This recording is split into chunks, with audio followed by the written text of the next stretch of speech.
আসসালামু আলাইকুম দর্শক, কেমন আছেন? আশা করি ভালো আছেন। তা আমরা শুটিং করবার নিয়ে আসছিলাম নদীর পাড়ে। শুটিং হয়ে গেল, এখন বাসায় যামুগা।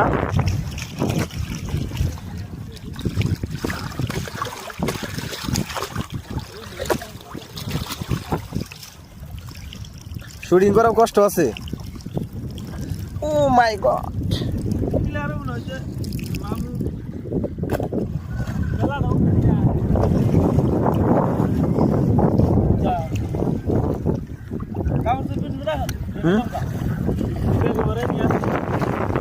दिल तो पागल है, दिल दीवाना है।